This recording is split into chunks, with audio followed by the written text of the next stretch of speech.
Bien, c'était WrestleMania nuit 1, bordel. On va revenir dans ce qui s'est passé, je ne vous le cache pas, totalement à chaud de cette première soirée de WrestleMania qui s'est tenue dans la nuit du samedi 19 au dimanche 20 avril 2025. Je vous souhaite une très bonne fête de Pâques et on était bien sûr à l'Allegiant Stadium. Las Vegas, plus de 60 000 personnes selon Shawn Michaels, Triple H, les autorités de WWE. Sold out, bon, sold out, paraît que c'était sold out. Et bilan économique rappelé par Triple H en conférence de presse, la plus grosse gate de l'histoire de WWE, un record que Triple H a dit qui ne durera que 24 heures, étant donné qu'il y a déjà plus de tickets vendus pour la nuit 2, alors c'était sold out, comment ça se passe, je comprends. Un stage d'entrée plutôt légendaire avec des gens installés sur le balcon du stage d'entrée, ça m'a totalement régalé, les écrans portraits là sur les entrées des catcheurs, notamment très bien utilisé pendant l'entrée de Roman Reigns. Il y avait cette grosse dimension sport-spectacle, ça c'est indéniable, c'est la magie de WrestleMania. Il y a eu des moments magiques, il y a eu des vrais feel-good moments.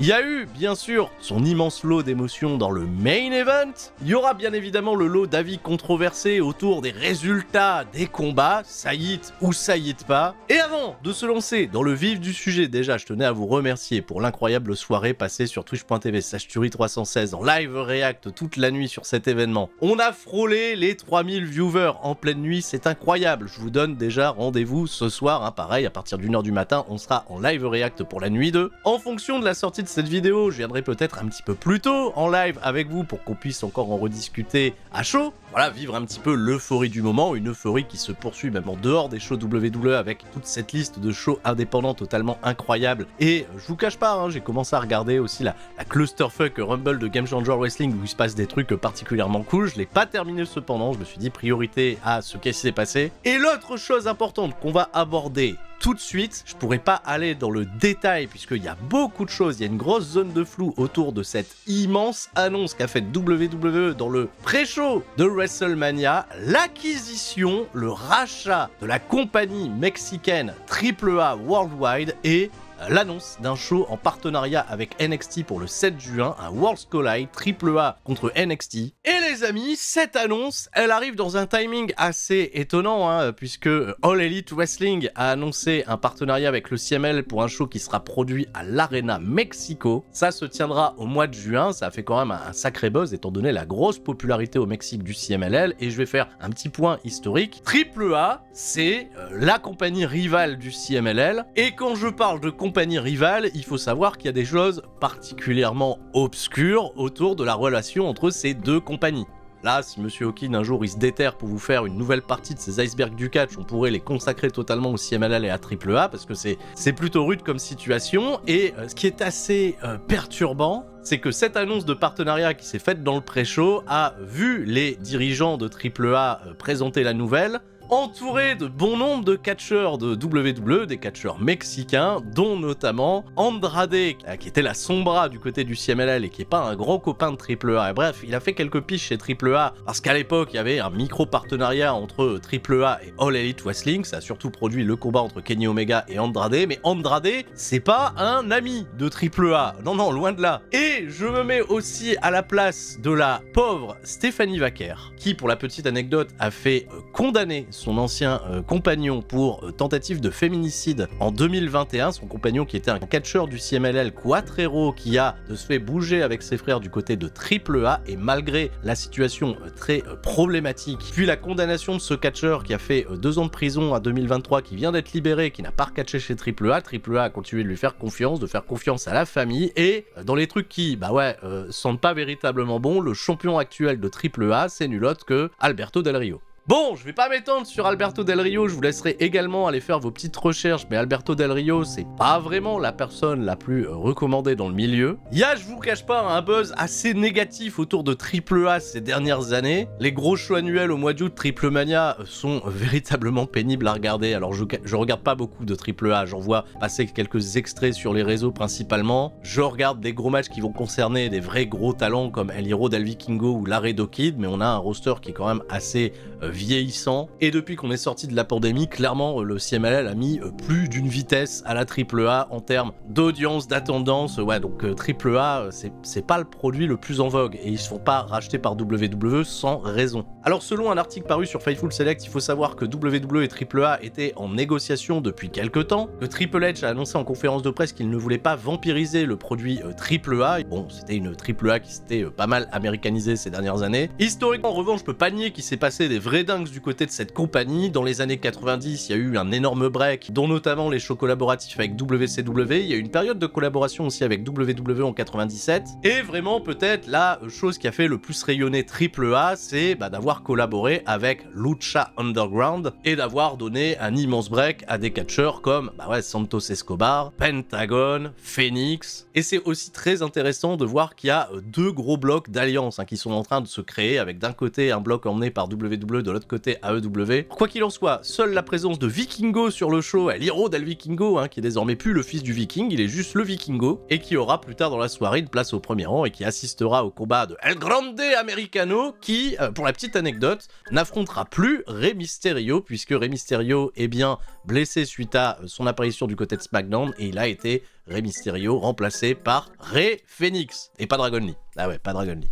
Autre information arrivée dans le pré-show, on a retrouvé Bayley qui s'est fait attaquer et qui a été retiré de son match de ce soir contre Liv Morgan et Raquel Rodriguez. Il faudra trouver une nouvelle partenaire à Lyra Valkyria et bon, on a une petite idée de qui ça pourrait bien-il être. Et c'est parti, ma review à chaud de ce WrestleMania nuit 1. Qu'est-ce qui s'est passé? L'hymne américain chanté par Jerry Roll, la participation de Salvatore Ganacci qui a fait un petit mix et ça me faisait plaisir. Et c'est l'entrée à travers la foule de Monsieur Jey Uso, une entrée particulièrement très communicative avec le public. C'est clairement le moment le plus important de sa carrière. Il va challenger le Ring General Gunther. Entrée beaucoup plus sobre et grosse concentration sur le visage, grosse détermination. Une détermination que j'aurais aimé voir un peu plus pendant le combat. Un match qui va durer 16 minutes avec un Jey Uso qui a montré beaucoup de caractère en tenant tête au Ring General Gunther, en le faisant reculer à plein d'endroits, en le faisant douter. Ça a relevé totalement à l'histoire du programme qui avait été raconté ces précédentes semaines. Un Gunther qui a repris l'ascendant, qui a porté des grosses chops à répétition sur Jey Uso. Jey Uso qui a fait ce qu'on attendait de lui, à savoir bien mourir dans les assauts de Gunther. Et d'avoir petit à petit un feu sacré qui l'a ramené dans la compétition. Il se prenait des claques, il souriait. À la manière d'un John Cena, fatalement on va beaucoup les comparer. Il a fait ses comebacks, les 5 Moves of Doom si vous voulez. Il a rajouté quand même petite German Suplex, ça fait plaisir. Une powerbomb en réponse de celle de Gunther qui était super, le moment était beau. Un fait de match que j'ai trouvé fou et qui a peut-être un peu décrédibilisé Gunther, ça je le conçois bien. Gunther, il a décidé à un moment de se barrer, il a pris sa ceinture, il voulait se barrer. Jey Uso a voulu l'intercepter avec un suicide dive et il s'est fait contrer d'un coup de ceinture. Le timing pour que l'arbitre esquive le plongeon de Jey Uso et ne voit pas le coup de ceinture était particulièrement très bien joué. Gunther, il a tenté de faire basculer le match en sa faveur mais n'obtiendra que des comptes de 2. La magie de WrestleMania s'opère et Jey Uso, porté par ce stade de plus de 60 000 personnes,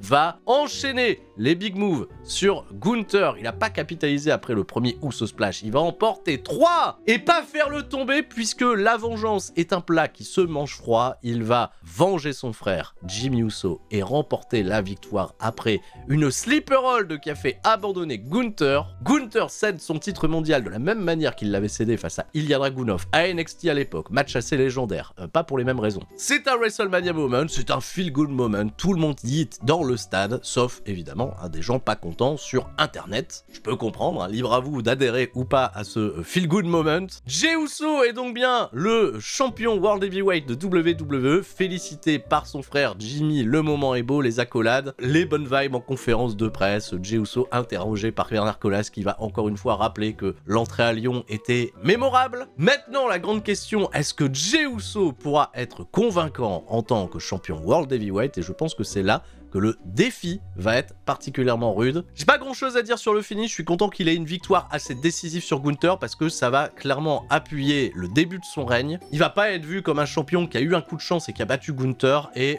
des bons mots également de Triple H à l'encontre de Gunther qui estime que le catcheur autrichien est ressorti grandi dans cette défaite. Bon, c'est les mots de Triple H. Je suis pas non plus trop inquiet quant à la position de Gunther par la suite à la WWE. Je pense qu'il peut très vite revenir en grande campagne. Et après ce moment qui a pris beaucoup d'énergie à la foule de Las Vegas, il était plutôt évident que ça allait être compliqué de passer après. Et donc ça y est, match pour les championnats par équipe. Le New Day fait face aux Viking Raiders qui étaient cosplayés en barbares de Clash of Clans. J'ai aucune ref sur Clash of Clans, j'y ai peut-être joué 10 minutes, mais que voulez-vous, tous les matchs sont sponsorisés ce soir à WrestleMania. Des sponsors quand même assez discrets, j'ai trouvé que l'habillage était moins criard que les autres années, même si, bon là, le ring, il est jonché de logos partout. Grosse opération pour Fatal Fury, qui sponsorise et New Japan récemment et désormais WWE. En tant qu'amateur des jeux de combat, j'espère que le jeu va vraiment être à la hauteur. Le New Day, les War Raiders, clairement dans ce combat, ils vont faire de leur mieux. J'ai trouvé que c'était l'un des matchs les plus intéressants à regarder du New Day ces derniers temps. Leur hit était assez cool. Il y a eu les moments avec les hot tags totalement fous de Eric, voilà, qui sort ses gros coups de genoux, Ivar qui fait ses acrobaties. Mais le résultat était peut-être un peu prévisible, évidemment. Le New Day va remporter la victoire, devenir les nouveaux champions après une gruge. Ambiance très tiède à Las Vegas, mais bon, comme je l'ai dit, le match d'avant a pris beaucoup d'énergie au public présent. Est-ce que ce match allait être à la hauteur de la rivalité Naomi contre Jade Cargill? Grosse entrée, repackaging total du thème d'entrée de Naomi. Là, on est sur une vibe beaucoup plus métal pour le coup, oui. Mais bon, on se faisait pas d'illusions, Naomi allait probablement être jetée en pâture à une Jade Cargill qui revient conquérante, revancharde, et je pense destinée à se hisser dans une carrière désormais en solo, ce qu'on attendait d'elle depuis une petite année. Naomi a clairement porté le match à plein d'endroits. Jade Cargill a pas toujours le meilleur des sellings, en revanche, elle a des moves de powerhouse totalement flashy. La powerbomb finale était fantastique. Et elle remportera la victoire après son finish 1-2-3. Elle est très starifiée, belle prestation, elle ressort forte. Merci cependant à Naomi pour les chouettes travaux. Et j'espère que Naomi qui se réinvente aura d'autres bonnes opportunités à la WWE dans la saison à venir. Pour le prochain combat, alors là c'était très disputé, ça a vraiment remis le public d'aplomb. Jacob Fatu, le Samoan Werewolf, accompagné sur la rampe d'entrée par Solo Sikoa, et les deux hommes ont l'air particulièrement complices. Donc pas de trahison probablement ce soir, en tout cas ça en prenait pas le chemin. Son adversaire, LA Knight, le champion des États-Unis, qui lui aussi a totalement réveillé le public présent à Las Vegas. Toutes les interactions de LA Knight, ça fait toujours mouche, ses comebacks sont toujours hyper soutenus par le public, mais Jacob Fatu, c'est le petit phénomène. C'était WrestleMania, il a clairement élevé son jeu. Il y a une German suplex depuis la 3e corde de Elena qui était incroyable. Un moonsault qui a été contré par un BFT en plein air. Il faudra que Jacob Fatu ait un réflexe d'attraper la corde avec la main pour se sortir d'un mauvais pas. Et malheureusement, je pense que l'ascenseur émotif pour LA Knight était peut-être de trop. Il va se faire manger malheureusement sur la fin de match et céder son titre des États-Unis. Jacob Fatu, le projet est lancé. Et pour sa première participation à WrestleMania, il remporte la victoire et il touche de l'or. C'est le nouveau champion des États-Unis.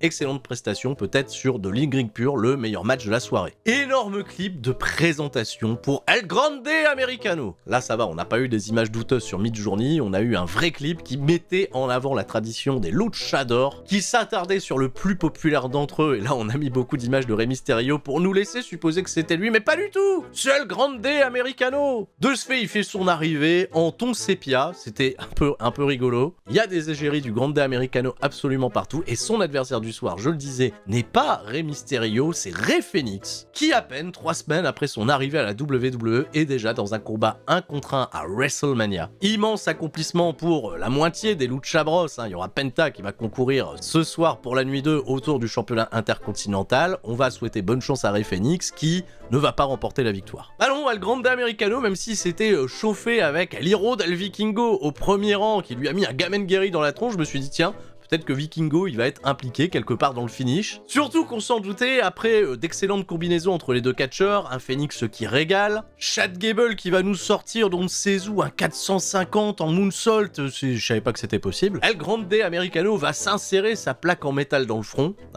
oui bon. Et Rey Fénix va lui shooter dans la tête et se péter la beuge de ce fait, il a vraiment une tête solide El Grande Americano. Enchaîner les trademarks, le diving headbutt et c'est finito pipo. El Grande Americano remporte la victoire en grugeant. De bonnes réactions de la part de la foule, c'était à la fois spectaculaire, la chimie dans le ring a particulièrement bien opéré, c'était cependant assez court, seulement moins de 8 minutes de combat, et une injustice qui au final n'a absolument pas été réparée, malgré la présence de Vikingo, absence totale des autres membres de la LWO, Rey Fénix un petit peu livra lui-même, et El Grande Americano, l'imposture va se poursuivre. C'est Chad Gable, ouais c'est Chad Gable. Ce main event, un match que j'attendais tout particulièrement. Tiffany Stratton défend le championnat WWE Women's contre Charlotte Flair. La très conspuée Charlotte Flair, une hit totalement nucléaire à Las Vegas. C'est Tiffany Stratton qui a fait son entrée la première. Elle était dans une boîte comme une Barbie avec d'autres boîtes à côté d'elle, c'était assez original. Grosse présence à son entrée de Charlotte Flair, un star power indéniable. Et on a donné du temps à ce combat, 19 minutes de match, une chimie qui s'est pas toujours très bien opérée dans le combat avec, j'ai l'impression, une Tiffany Stratton qui paraissait des fois un peu perdue dans le match. Cependant, ça peut s'expliquer aussi sur le fait qu'elle ait encaissé des sacrés chocs. Elle va ressortir de ce combat avec pas mal d'échymoses, une dent pétée, la rançon du succès pour conserver son titre de championne. Oui, ça fera plaisir à plein de gens. Alors j'ai beaucoup aimé la proposition du combat, il y a beaucoup de choses qui ont été teasées avec beaucoup de subtilité, notamment tout autour du travail de la jambe de Charlotte Flair sur Tiffany Stratton, de la réponse de Tiffany Stratton qui s'en est pris aussi au genou blessé de Charlotte Flair. Tiffany cependant, elle n'est pas connue pour être une catcheuse particulièrement technique, elle est plus connue pour son côté flashy et acrobatique. C'est aussi une bonne strikeuse, elle a fait pas mal de progrès dans sa carrière à ce niveau-là. Elle a su résister aux multiples assauts et tentatives de figure 8 leg lock, résister à un natural selection depuis la 3e corde, ça sera son gros break avant de terminer le combat avec son moonsault. J'ai trouvé que le finish tombait un petit peu à plat et qu'on n'a pas eu une grosse excitation finale. Il y a eu un peu de trash talk certes, mais j'ai senti qu'elles ont gardé quand même beaucoup sous le coude. Je serais assez intéressé à l'idée de voir un rematch entre les deux femmes, je pense qu'elles peuvent nous sortir beaucoup mieux sur le papier, c'est peut-être le début seulement de cette rivalité. Et vraiment félicitations à Tiffany Stratton, premier WrestleMania à l'âge de 25 ans, elle dévale la rampe en tant que championne et elle repart en tant que championne. Allez, le main event, le cinéma. Alors, il n'y a pas d'autre terme, là, on est obligé de reprendre l'expression chère à WWE, c'était le cinéma. Après l'incroyable clip de présentation qui nous avait été dévoilé lors de l'épisode de SmackDown avec du machinette, vraiment clip fantastique, Seth Rollins est le premier homme à faire son arrivée de noir vêtu, il va balancer un grand coup de lance-flamme, burn it down, on crame tout, et on crame surtout le passé avant d'enchaîner avec un fondu au noir qui va le révéler d'une tenue de blanc vêtu, celui qu'on appelait à l'époque le Messiah du lundi soir dévale la rampe, grosse communion avec le public, les chants wow, coupés par l'arrivée de Roman Reigns, qui lui pour la première fois en 4 ans va dévaler la rampe de WrestleMania, accompagné de personne, un chef tribal sans tribu, mais un chef tribal avec un important héritage, et là vraiment, j'insiste encore, la production de WWE avec ses écrans portraits qui dévoilent toutes les légendes de la dynastie samoane, c'était vraiment très joli, l'entrée était magnifique. Grosse communion avec le public, nouvel outfit très WrestleMania-esque pour Roman Reigns, de noir et blanc vêtu, et le dernier homme, celui qui vivait son rêve de gosse, et ça se ressentait à son arrivée aux côtés de Paul Heyman, sous la musique Cult of Personality de Living Color, qui était vraiment en live et en couleur pour jouer le thème d'entrée de CM Punk, gros moment de communion, et je ne vous cache pas, c'est une entrée que j'ai adorée, tant les émotions étaient communicatives. Les jeux de regard très vite, entre Paul Heyman et Roman Reigns, Roman Reigns, Paul Heyman l'a trahi, il a accompagné CM Punk, en plus de ça, en début de match, il nargue beaucoup Roman Reigns en allant chercher des conseils auprès de son wise man. Il y a quelques petites séquences avant de laisser tomber Roman Reigns quelques instants, qui va se faire assaillir à l'extérieur du ring, ce qui va laisser le champ libre à CM Punk et Seth Rollins pour aller faire une petite bagarre dans le public, se servir d'objets, tout est légal, c'est un combat triple menace, il ne peut pas y avoir de disqualification. Roman Reigns va reprendre l'ascendant après un beau saut au-dessus des barricades, très beau saut Patrick. Chaque catcheur va avoir sa période de domination, il y avait des moments qui paraissaient peut-être un petit peu plus sloppy à certains endroits, mais cependant il y a eu des timings très bien exécutés, l'arrivée progressivement des gros trademarks et des finishes, et bien sûr ici tout le monde se dégage du finish de tout le monde. On se doutait que ça allait pas s'arrêter là, pas tant que Paul Heyman ne trahisse quelqu'un, on se doutait, il allait y avoir trahison, déjà. Ce moment particulièrement très cool, où CM Punk est vraiment l'élément dangereux du match, il a une grosse possession du momentum et Seth Rollins propose à Roman Reigns de s'associer à lui, à la manière du Shield comme à l'époque, pour se débarrasser de CM Punk. Et il propose à Roman Reigns d'aller le power bomber à l'ancienne sur la table des commentateurs. Et Roman Reigns, il semble être ok. Et il commence à chauffer. On ressent, tu vois, la grosse énergie du Roman Reigns de la grande époque du Shield. Et au moment d'être assisté par Seth Rollins pour faire cette power bomb, il met une gigantesque clacasse à Seth Rollins. Power bomber CM Punk à travers la table des commentateurs. Il le fera seul et là, ça va péter des tables. Hein. D'abord CM Punk, ensuite Seth Rollins. Roman Reigns est peut-être inarrêtable, mais sa spear va être contrée d'un pedigree de Seth Rollins à la volée. Petite impression de déjà vu. Grosse séquence finale où les trois hommes vont s'enchaîner leur finish avant de rester au sol, et c'est là que la caméra va se porter sur Paul Heyman, et Paul Heyman va avoir sa grosse implication. C'était vraiment le grand moment, hein. Je pense pour Paul Heyman, peut-être le plus grand moment de sa carrière. Il fallait assurer, il fallait faire un immense acting. Il est parti chercher une chaise qu'il a... Ah ouais, on se doutait, est-ce qu'il allait la glisser à CM Punk, à Roman Reigns, et finalement, il ne la glissera pas entre les deux. Il y avait quelques vibes hein, qui rappelaient Brock Lesnar et Roman Reigns, avec cette fameuse chaise glissée entre les deux. La chaise a clairement été donnée cette fois-ci à CM Punk, et j'ai trouvé très sus, hein, le fait que Paul Heyman accompagne CM Punk dans le ring pour lui dire « Vas-y, attaque le chef tribal », et voilà ce qui s'est passé. Évidemment, le coup bas, la trahison de Paul Heyman, le visage de Roman Reigns qui s'illumine et Paul Heyman qui laissait supposer le coup fourré depuis le début. Mon chef tribal, c'est pour vous mon chef tribal, prenez cette chaise, mon chef tribal, allez-y. Et là, Roman Reigns se déchaîne des grands coups de chaise dans le dos de CM Punk. Alors attention, Paul Heyman, là à ce moment-là, il fait, attention, là il a eu son compte, vraiment l'ennemi c'est Seth Rollins. Et regarde Seth Rollins, regarde-le, là, il est en train de t'offrir son dos comme à WrestleMania 40, comme les grandes trahisons du Shield, là encore, hein, tu vois, le storytelling, ça marche très très bien. Roman Reigns, dépassé par les émotions. Alors là, quand il voit le dos de Seth Rollins, il devient zinzin, hein, il prend la chaise, il se saisit de la chaise, et il met lui-même, Paul Heyman, derrière lui, et on l'a senti arriver. Est-ce qu'on voulait y croire? Eh bien oui. Eh bien, c'est arrivé. Paul Heyman a trahi par 2 fois ce soir. Coup bas sur Roman Reigns. Le moment est super, la production vidéo est trop cool. Le zoom qui se fait à ce moment-là sur le visage de Seth Rollins,